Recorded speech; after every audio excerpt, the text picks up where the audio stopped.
વડાવલથી વાસણા જૂના ડીસા જોડતા પાકા રસ્તાની માંગ ઉઠી।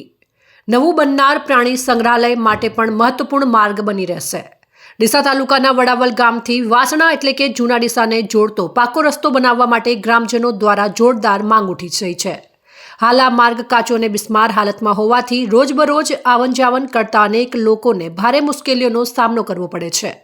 વરસાદી મોસમમાં તો માર્ગ સંપૂર્ણપણે કાદવયુક્ત બની જાય છે, જેના કારણે વાહન વ્યવહાર અટકી જાય છે। ગ્રામજનોનું કહેવું છે કે વડાવલ વાસણા જૂના ડીસા માર્ગ માત્ર 2 ગામોને જોડતો નથી, પરંતુ સમગ્ર વિસ્તારના વિકાસ માટે મહત્વપૂર્ણ સાબિત થઈ શકે તેવો છે।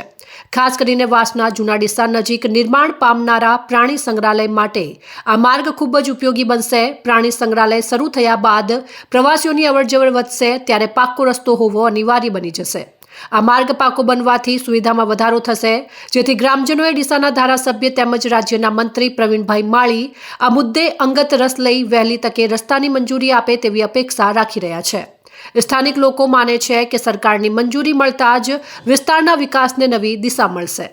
આ રસ્તો ખૂબ જરૂરિયાતવાળો રસ્તો છે અને અહીંયા આગળ પ્રાણી સંગ્રહાલય પણ બની રહ્યું છે। તો મંત્રીશ્રીને મારી વિનંતી અને ગ્રામજનોની પણ ખૂબ જ આ રસ્તાની માગણી છે। પ્રાર્થના કરીને વિનંતી કરું છું, મુદ્દાનો રસ્તો છે અને મુદ્દાના આ રસ્તા માટે ખૂબ સુવિધા અને રોડની આયોજન તાત્કાલિક કરે એવી મારી ખૂબ પ્રાર્થના છે ભગવાનને, એમના ઉપર આશા છે।